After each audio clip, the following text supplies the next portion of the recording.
السلام علیکم ورحمۃ اللہ وبرکاتہ۔ کہانی زبانی کی جانب سے خوش آمدید۔ آج ہم آپ کے لیے لائے ہیں ایک ہیرو کی کہانی۔ عنوان ہے حاتم طائی کا بیٹا، اور اسے آپ کے لیے لکھا ہے طالب ہاشمی نے۔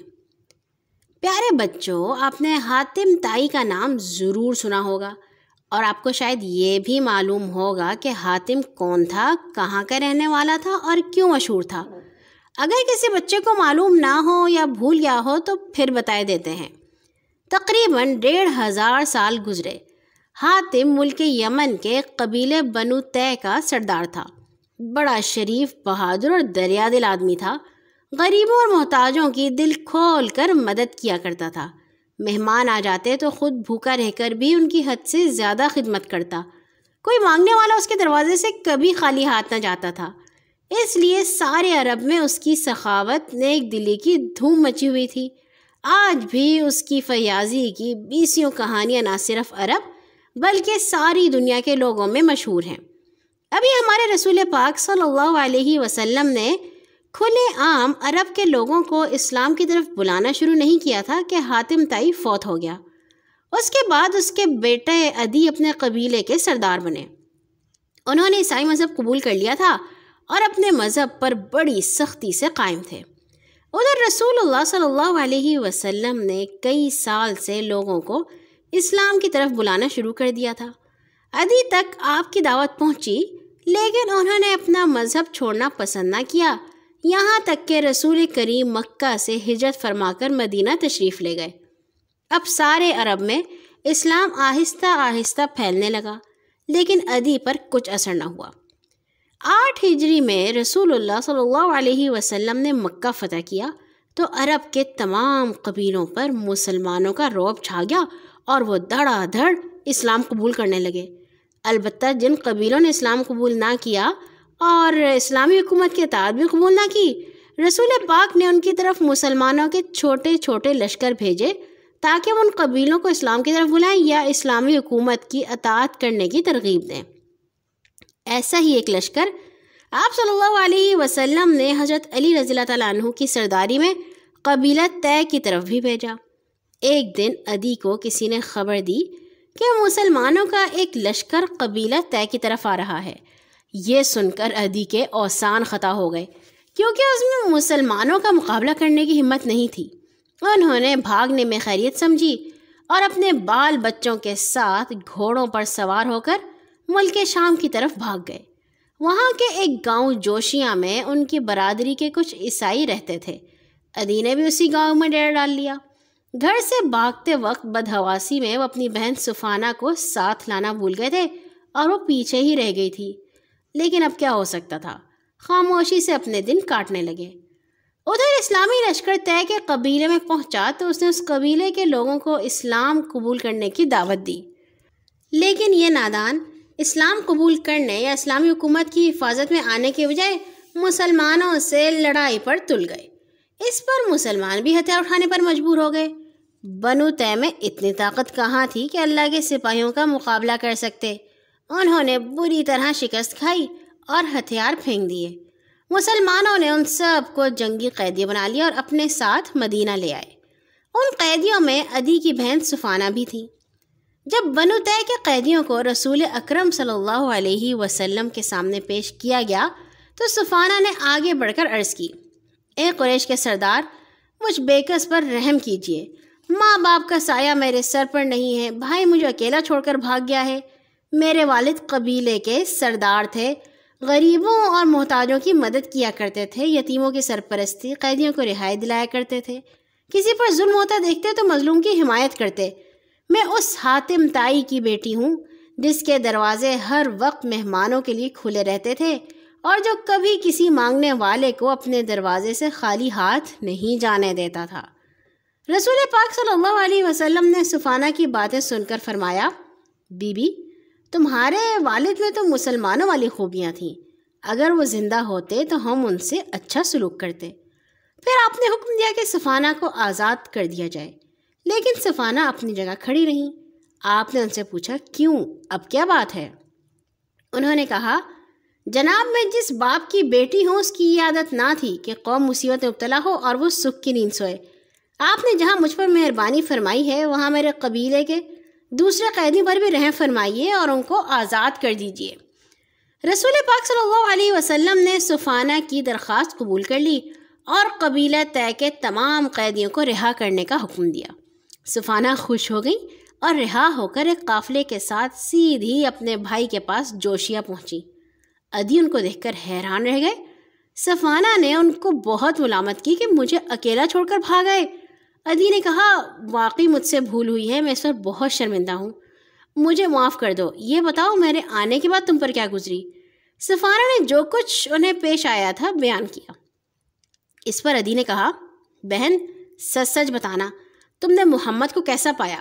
صفانہ نے جواب دیا جس قدر جلد ہو سکے تم جا کر ان سے ملو، اگر وہ نبی ہیں تو ان کی خدمت میں حاضر ہونا تمہارے لیے عزت کا باعث ہوگا، اگر وہ بادشاہ ہیں تو بھی ان سے ملنا تمہارے لیے فائدہ مند ہوگا۔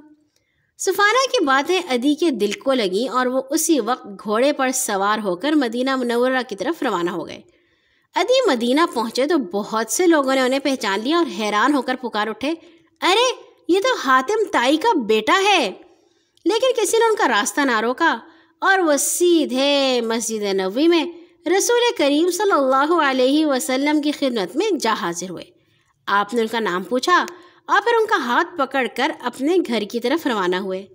راستے میں ایک بوڑھی عورت اور پھر ایک لڑکے نے آپ کو روک لیا اور دیر تک آپ سے باتیں کرتے رہے۔ جب انہوں نے خود گفتگو ختم کی تو آپ آگے روانہ ہوئے۔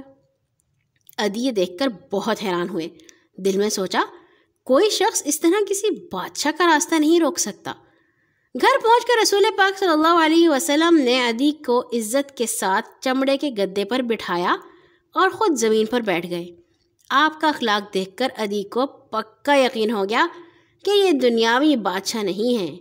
اب رسول پاک اور عدی کے درمیان اس طرح گفتگو ہوئی۔ پیارے نبی نے کہا اے عدی تم آج تک دین اسلام سے بھاگتے رہے حالانکہ یہ دین سلامتی کا دین ہے۔ عدی کہنے لگے میں عیسائی ہوں، میرا دین بھی سلامتی کا دین ہے۔ پیارے نبی نے کہا میں تمہارے دین کو تم سے زیادہ سمجھتا ہوں۔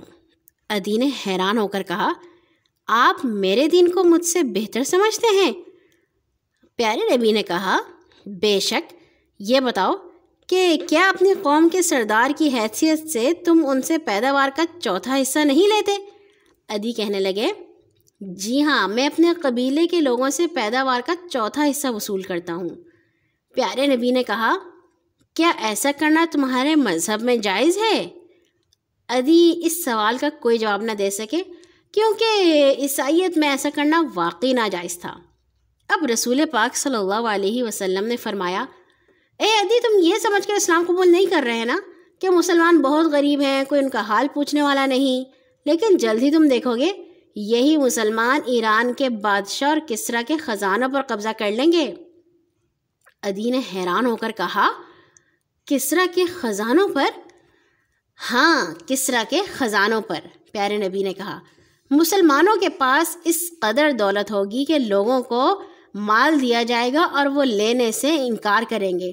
کسریٰ کے سفید شاہی محل پر بھی مسلمان قبضہ کر لیں گے۔ عدی کہتے ہیں کہ چند سال بعد یہ سب کچھ میں نے اپنی آنکھوں سے دیکھ لیا۔ پھر رسول کریم نے عدی سے پوچھا عدی کیا تم نے ہیرا بھی دیکھا ہے؟ عدی کہنے لگے میں کبھی ہیرا نہیں گیا، البتہ اس کا نام ضرور سنا ہے، یہ شہر بہت دور ہے۔ پیارے نبی نے کہا اے عدی خدا کی قسم وقت آنے والا ہے جب اسلام کی برکت سے ایک عورت اکیلی اونٹ پر سوار ہو کر ہیرا سے آ کر کعبہ کی زیارت کرے گی اور کوئی اس کی طرف آنکھ اٹھا کر بھی نہیں دیکھے گا۔ عدی کہتے ہیں چند سال بعد میں نے اپنی آنکھوں سے یہ بھی دیکھ لیا۔ اس کے بعد عدی رضی اللہ تعالیٰ عنہ نے فوراً اسلام قبول کر لیا۔ رسول پاک ان کے قبول اسلام سے بہت خوش ہوئے اور ان کو اپنی طرف سے قبیلہ طے کا سردار مقرر کر دیا۔ قبیلے کے لوگ ان کی بہت عزت کرتے تھے۔ جب وہ ان کے پاس واپس گئے اور ان کو اسلام کی طرف بلایا تو سب نے کسی ہچکچاہٹ کے بغیر اسلام قبول کر لیا۔ ایمان لانے کے بعد حضرت عدی رضی اللہ تعالیٰ عنہ تقریباً 58 برس زندہ رہے۔ اس سارے عرصے میں وہ دل و جان سے اسلام کی خدمت کرتے رہے۔ حضرت ابوبکر صدیق رضی اللہ تعالیٰ عنہ کے زمانہ خلافت میں جب عرب کے اکثر قبیلوں نے زکوٰۃ دینے سے انکار کر دیا، حضرت عدی کسی خطرے کی پرواہ کیے بغیر اپنے قبیلے کی زکوٰۃ لے کر مدینہ پہنچے۔ پھر وہ اسلام کے باغیوں کے خلاف کئی لڑائیوں میں بھی بڑی بہادری سے لڑے۔ حضرت عمر فاروق کے زمانہ خلافت میں انہوں نے ایران اور شام کے جہاد میں بڑے جوش سے حصہ لیا، بہت سی لڑائیوں میں اپنی بہادری کی دھاک بٹھا دی۔ حضرت عدی رضی اللہ تعالیٰ عنہ بھی اپنے باپ حاتم طائی کی طرح بڑے کھلے دل اور کھلے ہاتھ کے آدمی تھے۔ کوئی سوال کرنے والا ان کے دروازے سے کبھی خالی ہاتھ نہیں جاتا تھا۔ وہ غریبوں اور حاجت مندوں کو جھولیاں بھر بھر کر دیتے تھے۔ اگر کوئی شخص ان کے مرتبے سے کم کا سوال کرتا، دینے سے انکار کر دیتے اور کہتے زیادہ مانگو۔ ایک دفعہ ایک شخص نے ان سے 100 درہم مانگے۔ عدی رضی اللہ تعالیٰ عنہ نے جواب دیا، میں حاتم طائی کا بیٹا ہوں، تم مجھ سے صرف 100 درہم مانگتے ہو؟ خدا کی قسم اتنی چھوٹی سی رقم ہرگز نہ دوں گا، زیادہ مانگو۔ ان کے پاس بہت سی بڑی بڑی دیگیں تھیں جن میں غریبوں اور مہمانوں کے لیے ہر وقت کھانا پکتا رہتا تھا۔ ایک دفعہ کسی شخص نے ان سے چند خالی دیگیں مانگ بھیجی۔ انہوں نے یہ دیگیں کھانے سے بھروا کر بھیجی اور کہا کہ خالی دیگ کسی کو دینا میری عادت کے خلاف ہے۔ وہ جانوروں اور کیڑوں مکوڑوں تک کا خیال رکھتے تھے۔ ہر روز روٹیوں کا چورا چونٹیوں کے بلوں میں ڈالا کرتے تھے اور اونٹوں، گھوڑوں، کتوں اور بلیوں کے لیے ان کی من بھاتی خوراک کا بندوبست کیا کرتے تھے۔ حضرت عدی رضی اللہ تعالیٰ عنہ نے 120 سال کی عمر میں 67 ہجری میں وفات پائی۔